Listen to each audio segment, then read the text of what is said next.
Good morning students, welcome to ABN and BRR College online classes. Today we will discuss some more applications of Cauchy's mean value theorem. ఇక్కడ మనకి third application last క్లాస్లో రెండు చూస్తున్నాము. ఈ క్లాస్లో third అప్లికేషన్కి వచ్చినట్లయితే f(x) is equal to e power x, g(x) is equal to e power minus x on the interval a, b, where a and p are positive. ఈ ఫంక్షన్కి CMVT అప్లై అవుతుందా లేదా, అప్లై అయినట్లయితే C వాల్యూ అనేది exist అయితే ఆ విలువ ఎంత అని అడుగుతున్నాడండి. చూద్దాం. డెరివేటివ్ కట్టండి. Derivative of e power x is e power x. This value exists everywhere, in particularly on the interval closed ab. కాబట్టి f of x is derivable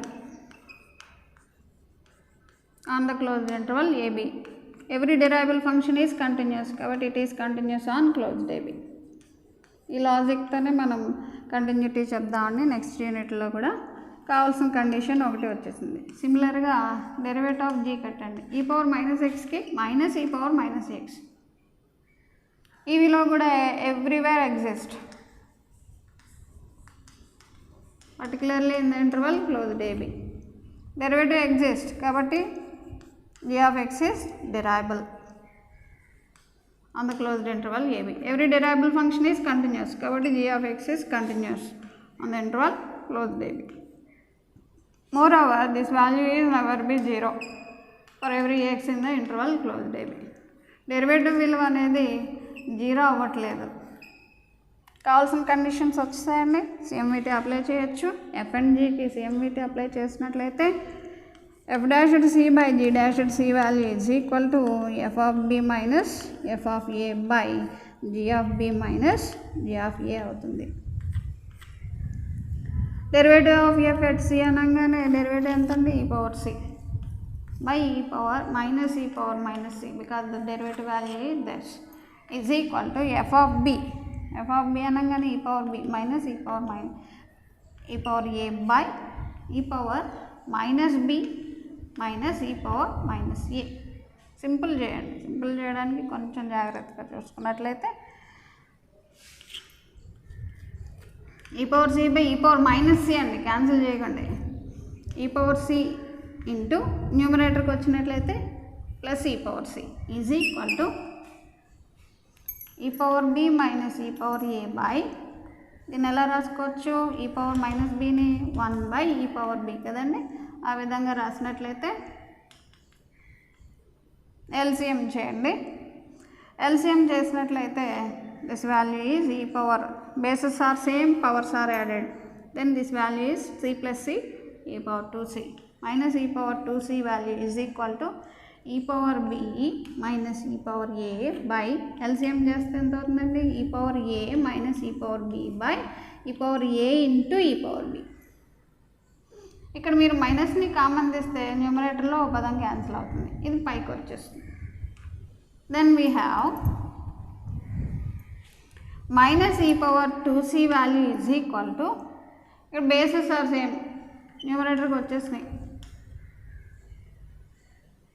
మైనస్తో సహా. ఇక్కడ మైనస్ని కామన్ తీసినట్లయితే e power b minus e power a అవుతుంది. So minus minus get cancel. e power 2c value is equal to, దీన్ని ఎంత రాసుకోవచ్చండి? e power a plus b, bases are same, powers are add. దీని నుంచి 2c value logarithm apply చేశారనుకోండి, both sides exponential cancel అయిపోయి 2c value is equal to a plus b. Then c value is a plus b by 2. This is the middle value. Mid point కట్టినట్టుగా ఏబీకి మధ్యలో ఉండే బిందువు వచ్చింది. So there exist some c in the open interval ab. It satisfies Cauchy's mean value theorem. c value ఎంత అండి? ఇక్కడ a plus b by 2. ఈ విధంగా మనం ఎక్స్పోనెన్షియల్ ఫంక్షన్స్ ఇచ్చినట్లయితే ఈ సింప్లిఫికేషన్ కాస్త జాగ్రత్తగా చూసుకొని ప్రయత్నించండి. మిడ్ ఏబీల మధ్యలో ఉన్న బిందువే అవుతుంది c value.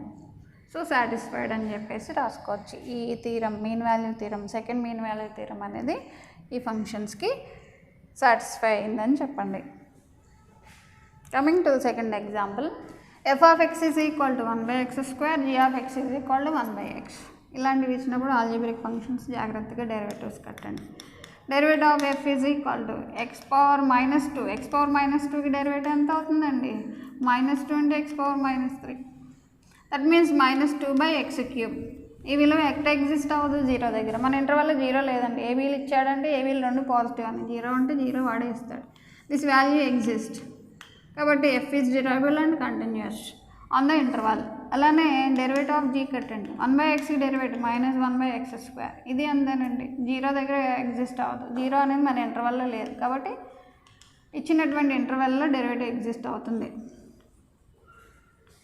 So it is derivable and continuous on closed AB. Moreover, this value is never be 0 ఎందుకంటే న్యూమరేటర్లో మనకి 0 లేదు కనుక. రైట్, కావాల్సినటువంటి కండిషన్స్ వచ్చేసాయి కాబట్టి CMVT యొక్క అప్లికేషన్స్ వేద్దాం. f'(c)/g'(c) is equal to f of b minus f of a by g of b minus g of a.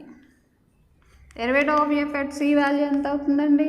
-2/x³ అంటే c³ by derivative of g at c that is -1/c² is equal to f of b 1/b² minus 1/a² by denominator g function 1/b minus 1/a. ఇక్కడ కూడా జాగ్రత్తగా simple చేసుకున్నట్లయితే minus get cancel 2/c³ into c²/1 reciprocal అవుతుంది 1/1/c కనుక which is equal to ఇక్కడ మనం LCM చేసినట్లయితే ఎంత అవుతుందండి? a² - b² by 1/ab² by ఇక్కడ a - b బై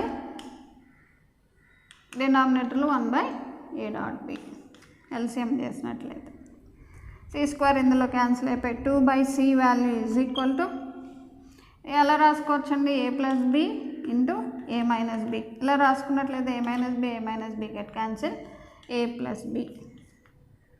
ఇదంతా అవుతుందండి ab/ab².